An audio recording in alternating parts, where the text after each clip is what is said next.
Welcome to Rekha's Fusion Andhra style bonda with spicy கார சட்னி. இது ரொம்ப பாப்புலரான ஸ்ட்ரீட் ஃபுட். பிரேக்ஃபாஸ்ட் டைமில் இந்த போண்டா சர்வ் பண்ணுவாங்க. ரொம்ப டேஸ்டியாகவும் ஸ்பைசியாகவும் இருக்கும். இதை எப்படி செய்யலான்னு பார்க்கலாம். நான் இங்கே இட்லி மாவு எடுத்திருக்கேன். இது புளிச்ச மாவு ரொம்ப டேஸ்டியாக இருக்கும் இந்த டிஷ்ஷுக்கு. இதில் பொடியாக நறுக்கின வெங்காயத்தை சேர்த்துக்கோங்க. பொடியாக நறுக்கின கருவேப்பிலை, பச்சை மிளகாய் சேர்த்து கலந்து விட்டுக்கோங்க. நம்ம இட்லி மாவெல்லாம் இந்த மாதிரி கொஞ்சம் தண்ணியாக இருக்கும் இல்லையா, அதனால் நம்ம 1 டீஸ்பூன் உங்களுக்கு கோதுமை மாவு இல்லை மைதா மாவு கூட சேர்த்துக்கலாம்.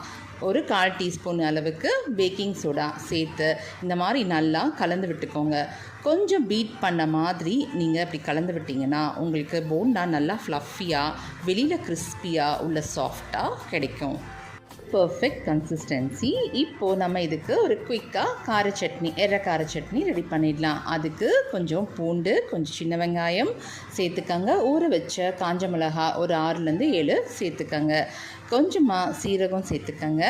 கூடவே கொஞ்சம் உப்பு சேர்த்துக்கங்க. சேர்த்து இதை நல்லா இந்த மாதிரி பேஸ்ட்டாக அரைச்சி எடுத்துகிட்டு வந்துடுங்க. அவ்வளோதான், எர்ரக்கார சட்னி ரெடி.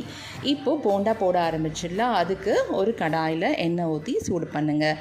போண்டாவை இந்த மாதிரி சின்னதாக உருண்டைகளாக போட்டு நல்லா பொன்னிறமாக செவக்க வறுத்து எடுத்துருங்க. அவ்வளோதான், சூப்பரான டேஸ்டியான கிறிஸ்பி போண்டா வித் எர்ரக்கார சட்னி ரெடி ஆகிடுச்சு.